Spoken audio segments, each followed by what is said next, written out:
ये बात ठीक है, थोड़ा बहुत मौज मस्ती करना, लेकिन अब तो आपकी लाइफ बिल्कुल बदल गई है। अनंत अंबानी की शादी करने के लिए स्पेशल प्लेन से आप ऑस्ट्रेलिया से आए। बुलाए कोई तो हमें क्या बुलाए, आपने बुलाया सो हम आपकी अदालत आ गए। वो बात अलग है कि आपने चार्टर्ड नहीं भेजा है, तो ये आपकी कमी है, हमारी कोई कमी नहीं है। हमको तो कोई बुलाए, हम तो साधु हैं। वो बहुत प्रिय हैं, वो बहुत प्यारे। उन्होंने जो कार्य किया अभूतपूर्व किया, अपनी विवाह परंपरा को, मांगलिक काज को, उत्सव को महोत्सव बनाया और सनातन संस्कृति के साथ मनाया। इस देश में अमीर बहुत हैं, पर ऐसी अमीरी होनी चाहिए जिसमें साधु भी हो, देश का नेता भी हो, देश का अभिनेता भी हो, पर संत भी हो, महंत भी हो, आदर भी हो, सत्कार भी हो, त्योहार भी हो, उत्सव भी हो। हमें ये बात उनकी जची है और हमारे बहुत प्रिय भी हैं। उन्होंने कहा कि आपको आना है, और उन्होंने फ़ोन लगाया कि हम तब तक दूल्हा नहीं बनेंगे जब तक दादा कहते, तो जब तक आप आओगे नहीं। हम कहा हम ऑस्ट्रेलिया में हैं, हमारी कथा है, कथा छूट जाएगी तो दक्षिणा भी नहीं मिलेगी, बड़ी आफत हो जाएगी। तो उन्होंने कहा कि आप टेंशन न लो, आपकी कथा पे हम भेजेंगे। तो हम चौंक गए, हम कहा कैसे भेजेंगे। उन्होंने फिर बड़ी वाली चीड़ गाड़ी भेज दी। हमने हवाई जहाज़ का नया नाम रखा चीड़ गाड़ी। तो उन्होंने बड़ी वाली चीड़ गाड़ी भेजी, उसमें हम बढ़िया सोते चले आए। उसी में नहाने की व्यवस्था थी, गजब की हवाई जहाज़ थी। हम तो भगवान से कह रहे कि ऐसी हर बार भेजें जो हमको बुलावें। अब आपने नहीं भेजी है, वो आपकी कमी है।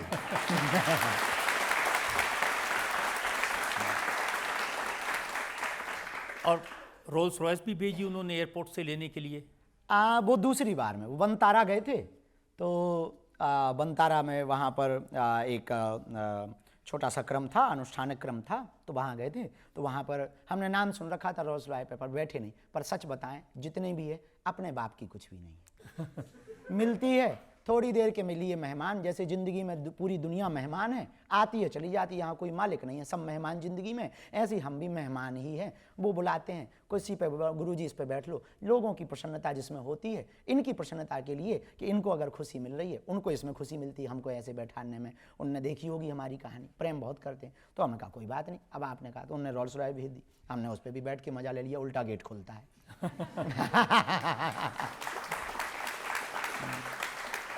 लेकिन आप किस स्टाइल में रहते हैं उसकी कुछ तस्वीर मैं लोगों को दिखाना चाहता हूं। दिखा दो।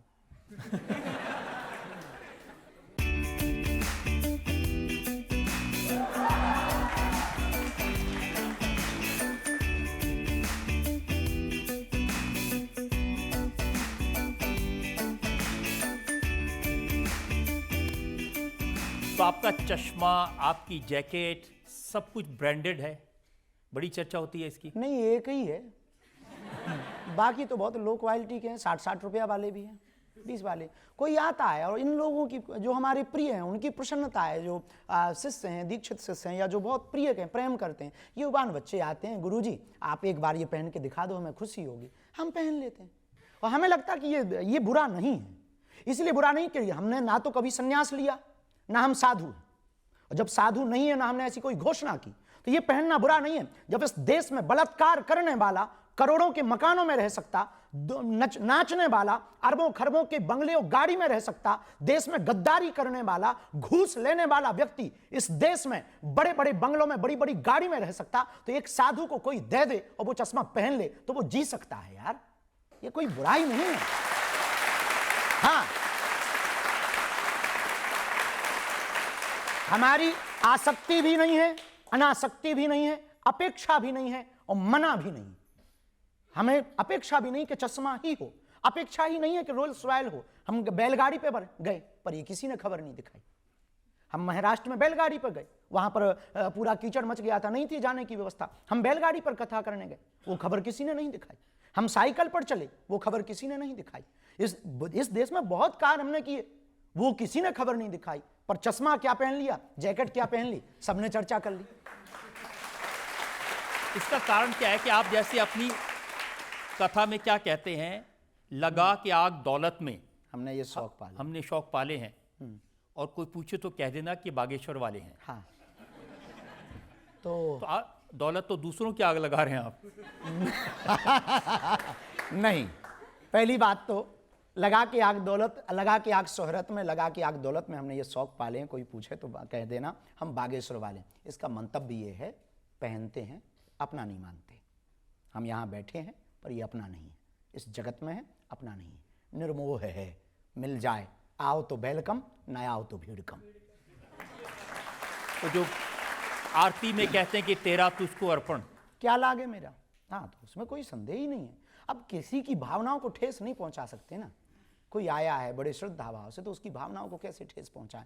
तो ऐसे ही ये सब आते हैं तो भावनाओं को ठेस ना पहुंचाए, उनकी प्रसन्न, क्योंकि हम तो इन्हीं की प्रसन्नता के लिए है ना। शिष्य की प्रसन्नता जिसमें हो, गुरु तो उसी में प्रसन्न रहता है। परमात्मा की जिसमें प्रसन्नता हो, भक्त तो उसी में प्रसन्न रहता है। साध की जिसमें प्रसन्नता हो, साधक तो उसी में प्रसन्न रहता है। तो आजकल जब लंदन जाते हैं, दुबई जाते हैं, वो किसको प्रसन्न करने के लिए जाते हैं? वह हिंदुओं को प्रसन्न करने के लिए, वहां पर रहने वाले भारतीयों को प्रसन्न करने के लिए, वहां पर रहने वाले मूल परंपरा के लोगों को प्रसन्न करने के लिए, वहां पर रहने वाले अंग्रेजों को आकर्षित करने के लिए कि तुम हमारे यहां आए, अब हम तुम्हारे यहां आए तो आओ भाई साहब, वेलकम टू यू। तो क्या बुराई है? हमें नहीं लगता कि ये बुराई, जाना ही चाहिए, साधु को जाना चाहिए ताकि हमारी परंपरा का प्रचार हो, हमारी संस्कृति का प्रचार हो। पर एक बात हमारी पक्की है, विचार भले ही नए लेकर चलते हैं, संस्कार पुराने लेकर चलते हैं। लेकिन मैंने ये भी सुना कि लंदन में एक बाथरूम में अटक गए आप काफी देर। ये खबरें पता नहीं कहाँ कहाँ से खोजते आप। वो अच्छा, हमें गांव के आदमी पहली बार जब लंदन गए, 9 घंटे की हवाई जहाज, पूरे संकोच में रहे कि कुछ उल्टा सीधा खा पी ना लें, कहीं गड़बड़ ना हो जाए, अंग्रेजी नहीं आती है, अब कैसे काम चलेगा, एक ये नया लफड़ा। तो अंग्रेजी का फिर जाके सेंटेंस सीखा, एक सेंटेंस में अपन ने पूरी देशों की यात्रा कर ली। I can not speak in English but I understand your feeling.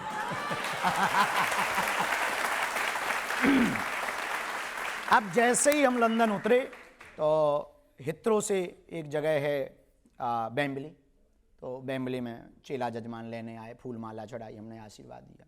तो घर लेवा गए, बोले महाराज ये घर है। तो हमने देखा, पहली बार लंदन गए, पहली बार विदेश गए, प्रथम यात्रा थी हमारी विदेश की। तो हमने मकान देखा, तो हमने लकड़ी का मकान अच्छा लगा, सुंदर बढ़िया, नीचे कारपेट बिछा, मोटा गद्दा, हमका बहुत अच्छा घर है। ठंडी थी, अब हमने सोचा स्नान ध्यान कर लें फिर भोजन पाएँ। तो जैसे ही कपड़े उतार करके अंदर गए, बड़ा झंझट, और वहाँ पे कहीं नल की टोंटी ही नहीं। अब हम बड़े टेंशन में, अब कपड़ा भी उतार लिए, कैसे रहें। तो तौलिया भर लपेटे, हम कहा वैसे कैसे अब नागा बाबा बन के बाहर निकले। तो बाल्टी नहीं और मग नहीं, और हम देसी आदमी, विदेशी, वहाँ तो सिर्फ टिश्यू पेपर थे। अब और लफड़ा फंस गया। अच्छा टोंटी हो तो काम चला लें कि भीतर भीतर कौन देखने वाला है, लेकिन फिर वो लफड़ा के कहीं पे वो पानी निकलने वाला नहीं। अब टेंशन में लगभग 30 मिनट दिमाग लगाते रहे कि कहाँ फंस गए। हमें लगा कि जजमान का मकान पूरा नहीं बना, आध बने में ही घुसा दिया।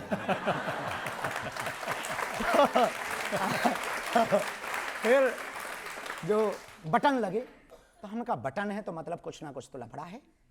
तो हमने जैसे ही बटन दबाया तो उसमें सावर ऊपर छत में था, तो पानी नीचे गिरा, सो गरम गिरा, सो हाथ जल गया। अरे हमने कहा गरम भी यही है तो ठंडा भी यही होगा। तो फिर उसको भंजा के जैसे तैसे नहा करके निकले। जजमान बोला गुरुजी कोई असुविधा तो नहीं, हम कही एक भी सुविधा नहीं। बोले क्यों? अरे हम कहा मकान तो तुम्हारा करोड़ों का है, 60 रुपया की बाल्टी और 20 रुपया का नल फिट नहीं करवा पाए। तो उसने फिर उसके दूसरे दिन पर देसी व्यवस्था भी अपनी, और उसके बाद में फिर हम जहाँ भी जाते हैं तो पानी की बोतल जो प्लास्टिक वाली है वो ले जाते हैं, और बाथरूम जैसे ही जाते तो वो काट करके रख लेते हैं, अपना काम चलता है।